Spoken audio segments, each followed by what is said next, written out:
right, welcome back to our podcast. My partner and I, we got a very exciting episode today. We do. I think this is what we've been looking for a while with the partnership with the community that we have and making our police department mirror the community. I think this is very important. Brother, you want to get us started? Yeah. Our chief said in his initial podcast about the need for diversity and inclusion. Exactly. And that comes in many forms. One of them, like we said on a previous podcast, was he went to the beard policy that officers can have beards. We are reflective.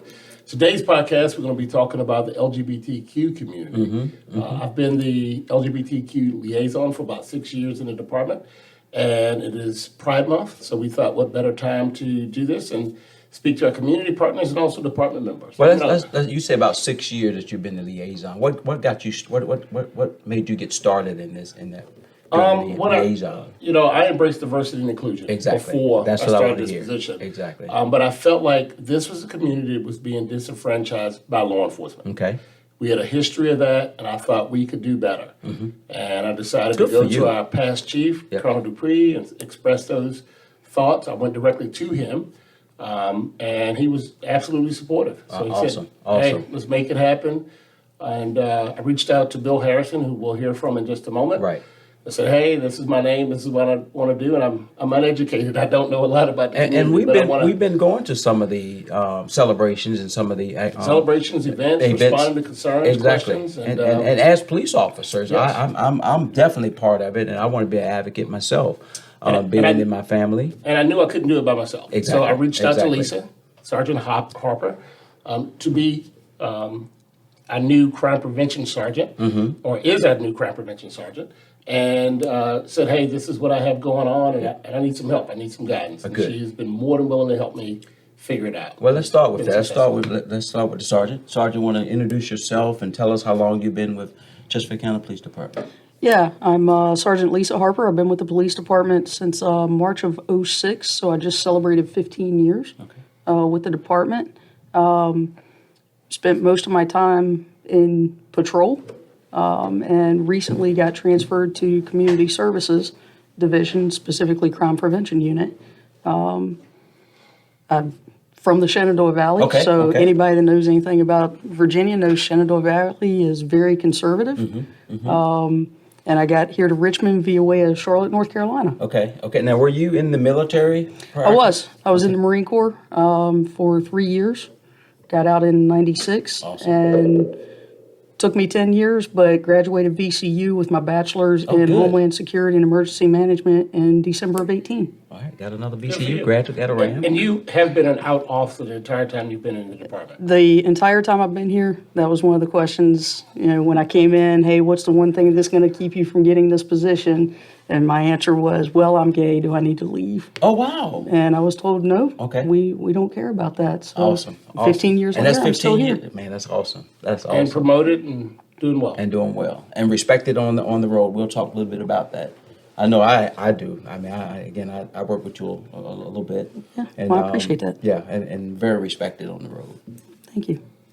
All right. And we also have today with us Bill Harrison, the Executive Director of Diversity Richmond. Mr. Harrison, can you introduce yourself? Sure. I'm Bill Harrison. As Elliott said, I've been Director of Diversity Richmond for about 8 years. It's the LGBTQ Community Foundation serving Central Virginia. And probably about 7 years ago, we initiated the idea of establishing LGBTQ liaisons with local law enforcement. And I remember the first area we talked to was the city of Richmond, and it took us about 3 months to draft the letter to send to the chief of police, Tarasovic at the time, because we were scared. We figured that we would be laughed at and rejected. We had examples of other cities who had liaisons.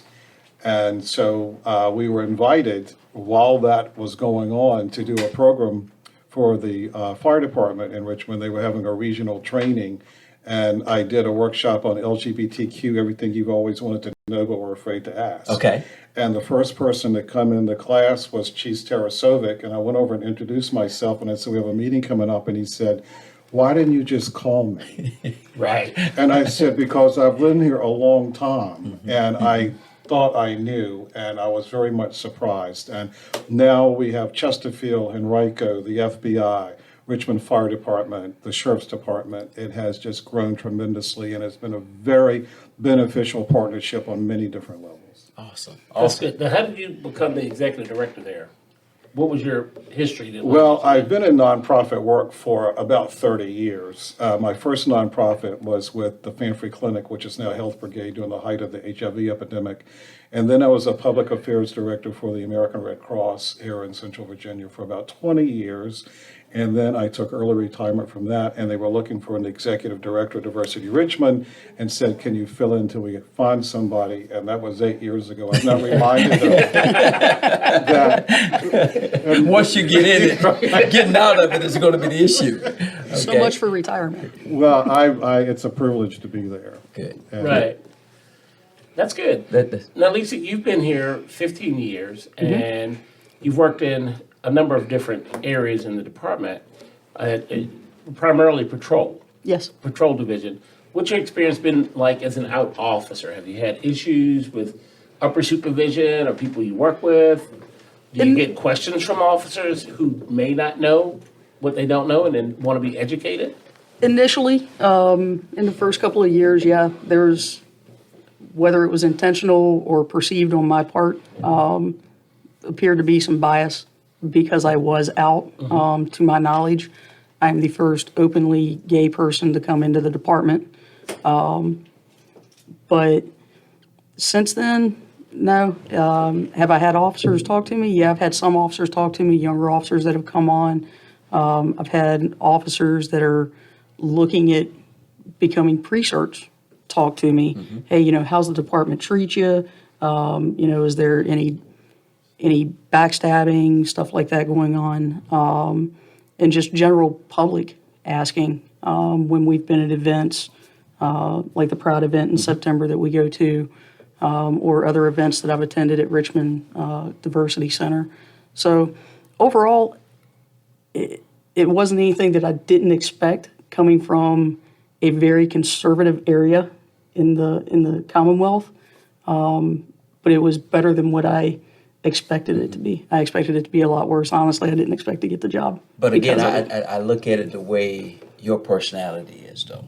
So it couldn't have been done to a better person because you handle situations a little better than some. Some would shy away from that. But you seem like you go right in front and say, listen, let me explain to you what I go through. Not only that you don't have to be fearful of me. Well, and having gone into the military, having to be Exactly. guarded.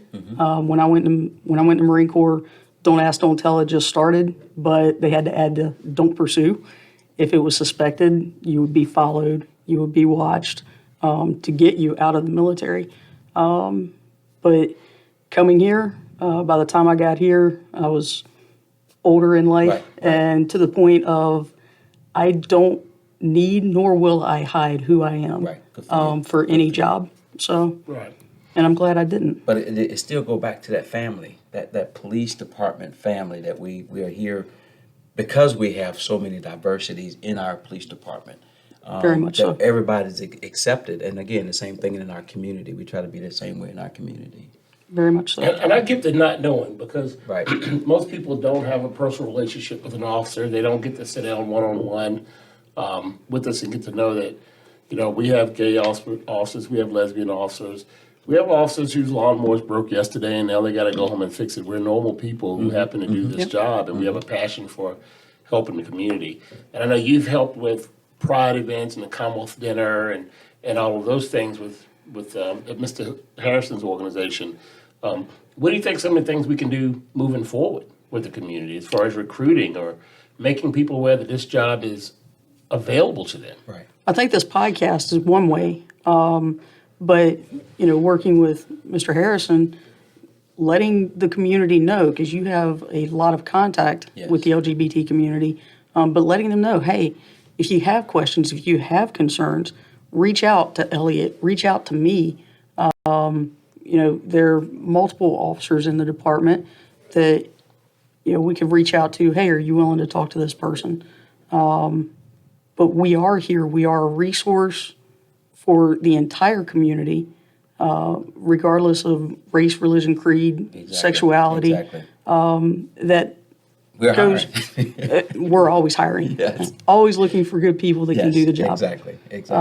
But members of the community, we have to represent members of the community in order to achieve our goals. Preserve life, protect the vulnerable, build those problem-solving partnerships, and that's the biggest thing that I think we're trying to do with these podcasts is build those partnerships so the problems that are out there we don't know about, we can build and work together and find solutions for it. Excellent. I think it's also important that the community understand that we understand why they have stood off from us, why Yeah. there's animosity.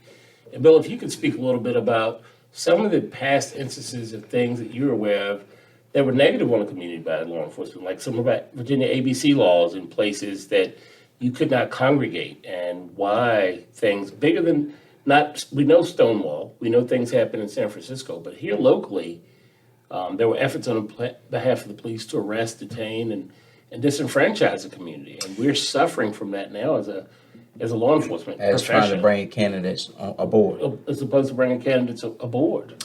Yeah, I remember several years ago, we had a meeting at Diversity on law enforcement in the community. And I think all the police chiefs in the area were there. And one of our older members asked, why the change? What happened?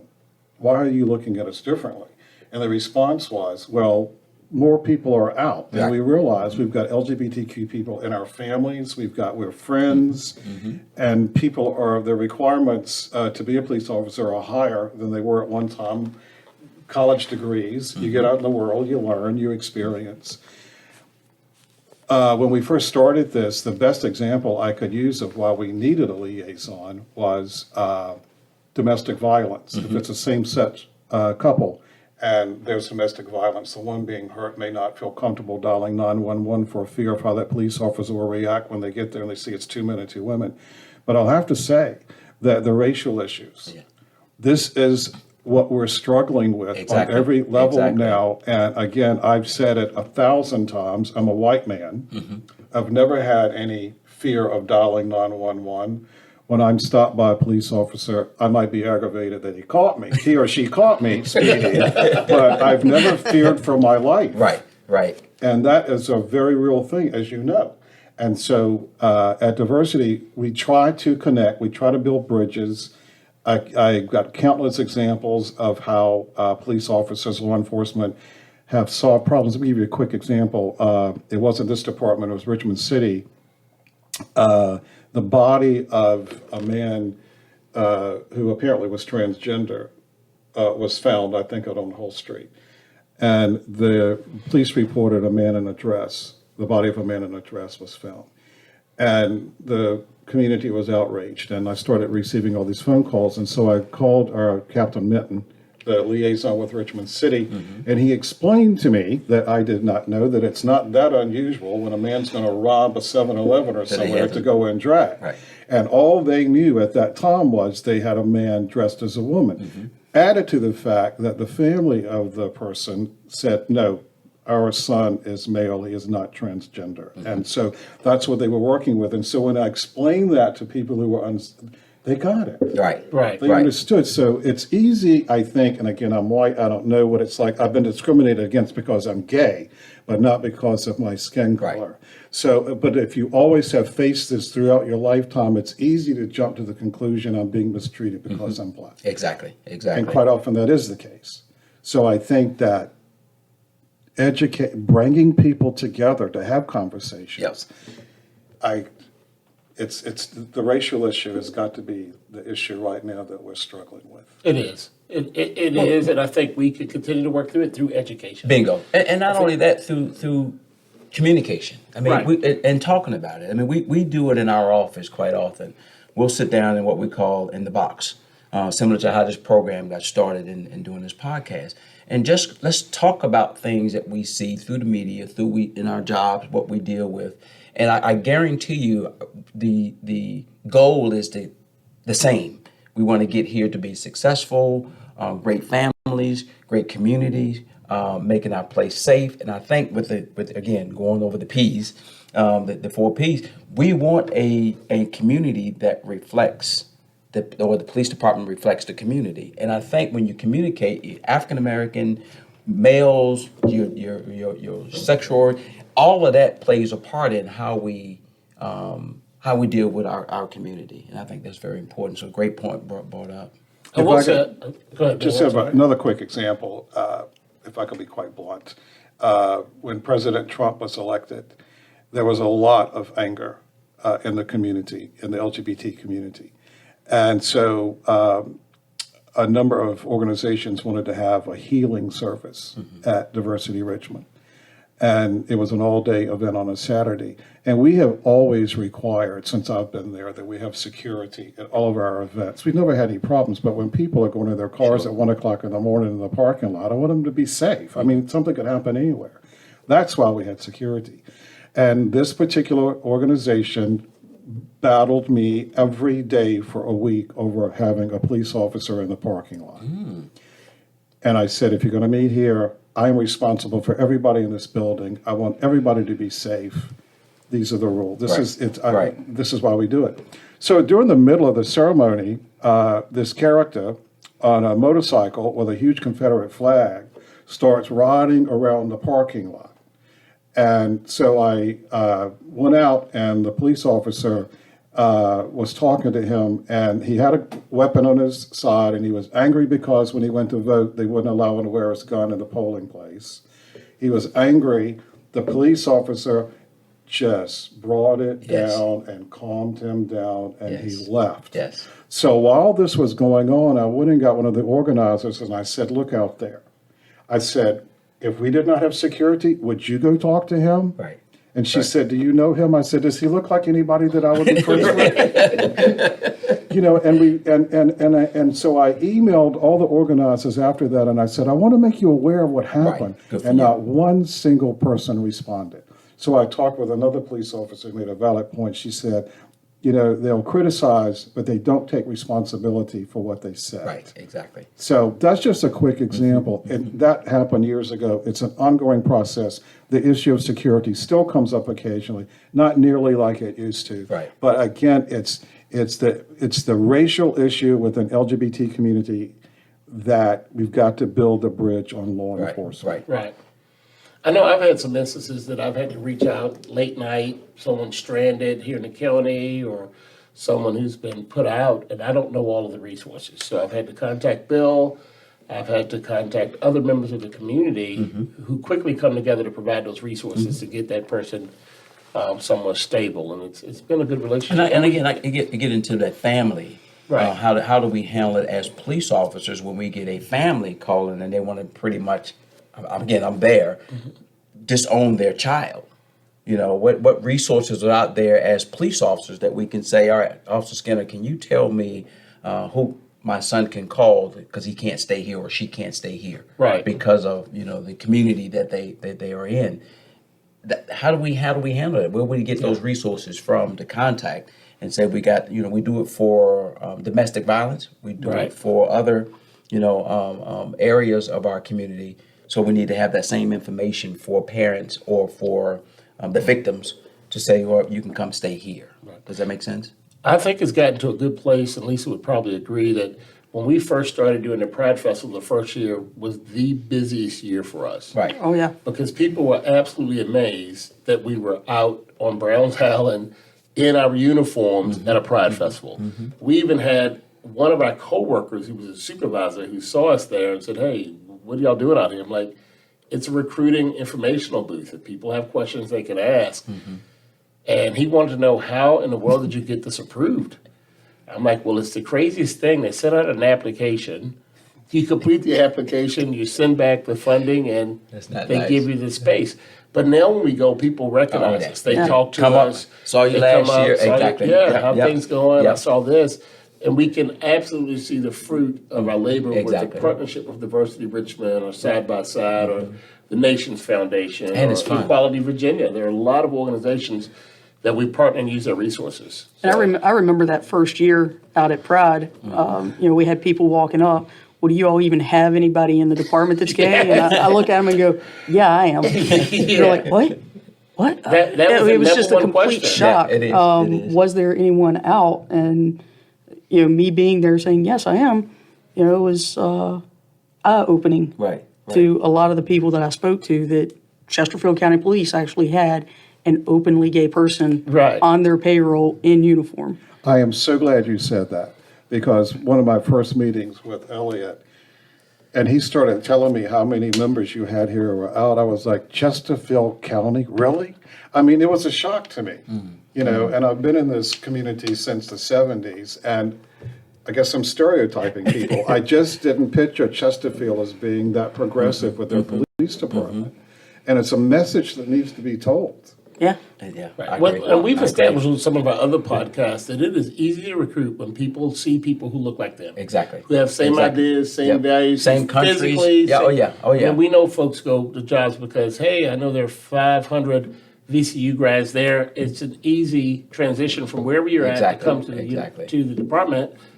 But when you don't see people who look like you, it makes it more difficult. And we do have heard that. We have some of the employees have said that. I can't believe that person is from the same country Right. that I'm from, and so I'm gonna go and talk to them. And so yeah, it has worked. This podcast has definitely worked for us. I know the first meeting I went to Diversity Richmond, I was expecting to meet like 3 people, and there were like 12 or 13, because they were amazed that the department was going to have a liaison. They thought Chesterfield's way too conservative for that. They'll be the last ones. They're not going to be on board. Right. And I initiated the call after I spoke to retired Major Odetta Johnson for Richmond, who was the first liaison in the city. And she and I went to college together, and I did not know she was doing it. I just came up with this idea, called to consult with her as my mentor, and she's like, yeah, well, we're doing it last 3 months. I'm like, okay. Right, And the next day it came out in the newspaper. Wow. But it has been a good relationship, and we want the community to know that there are jobs available. That we have community academies, and if you want a speaker to come and speak to your group, we'll come and speak to your group to have those real talk conversations with you. Let us know what the topic is. For the LGBTQ community, if there's a specific topic that they have questions or concerns about in regards to Chesterfield County Police Department, reach out to me. Let me know what those are so we can get something put together. That's good. Bill, would you have That's any- in my wheelhouse now. Yeah, that is. Bill, do you have anything you'd like to add? Well, my wheels are turning while you're talking. We did a food drive in Chesterfield County. Diversity Richmond did at a mobile home park down in Chester. Okay. It was raining, it was cold. We got there, and there were 3 Chesterfield County police officers there. And I'm not sure who invited you, but I was so glad to see you. And because I know with the Hispanic community, Right. there Right. are Yeah. issues. Yeah. And so I love that you were there. That it was another way we could partner. We took pictures of that. We put it on our Facebook. We sent it out to our newsletter. And I know that when you're not or you already feel like you're going to be rejected, and people are kind to you. Right. And the police officers started loading up groceries in cars. I mean, they were doing more than directing traffic and just being security. They became a part of the project. And I think it's things like that. Exactly. When I we're agree. in there together, Yes. working for the good, Yep. that's Yep. what's going to build the bridges. Well, I Yes. think we have more advocates than is advertised. I Right. think there are officers that are like, listen, that's part of my family, that's part of my community, and the more and more people that are coming out, and they're seeing it as my daughter or my son, as in my situation, you feel like, okay, I have to be an advocate because the safety. I want the community to know that this person is part of my community, is part of my family. I think more we do that as police officers, that we're not this island, group of people, that we are part of the community, and what we're doing with these podcasts. I think that's the best thing that we can do is partnershiping with you. Yeah, but one of your police officers spoke Spanish. None Oh, of wow. us did. Oh, wow. And the vast majority of people coming through spoke very little English. Right. So it was a real gift for you to be there. And one of the things Mr. Harrison was not aware that day, because he sent me that picture, was that a lot of diversity and inclusion is cultural in organizations, not only in policing, but whatever the organization. So one of those officers who was there was Captain Steve Grahowski, the Right. district commander, and 2 of his community policing officers, also Uribe and Wilson. And if your district commander is out putting in the work, then that sends a message to your troops It or does. your It coworkers or whatever the organization that this is an expected standard of behavior. It's just like if our chief says, hey, this is what I want in our department, and he sets the standard, then we follow through. Right, right. All right, we are getting close. Can I to say time. something to Yes. Lisa Oh, yeah. before we go off? Thank you so much. I get choked up when I talk. I look at you and what a pioneer you have been. Yes, yes, For all of us. yes. Well, yes. thank you. Thank you so much. Yep. Thank yep, you. yep. Thank you. Absolutely. Hold on, we shaking hands now? We doing all that? You jealous? Yes. I mean, it takes a lot of It guts. does, it does. More it than does, most people it can does. imagine. I agree. I You agree. know, it's and I just sit here in awe of you. Yeah. 15 years ago, you came to Chesterfield and you said, "I'm gay." Yep. Yeah. And a beautiful person. Beautiful Right, person. absolutely. Beautiful person. Thank you. Partner, we another great one. Yeah, I mean, we have. That's We've what had we a do. really, really good show today. I want Yeah. to thank Mr. Harrison for taking time out of his day to come from Diversity Richmond, as well as Sergeant Harper from our Community Support Division. That's a really busy section of our department. I'd like to remind our listeners that if you have any questions, would like to have us come out to an event or craft a crime prevention program or just a listening session, we're more than happy to do it. You can just reach out to us on all of our social media accounts. As well as I'd like to remind our listeners that if you're interested in a job with the Yes. police department as We a are police hiring. officer, a public safety aide, police Aide. service To aide, aid. let me get that right. Simply go to chesterfieldpd.com, that's chesterfieldpd.com, and apply. Awesome. And listen back for our next podcast. Again, awesome. We'll be back. Thank you very much. Thank you.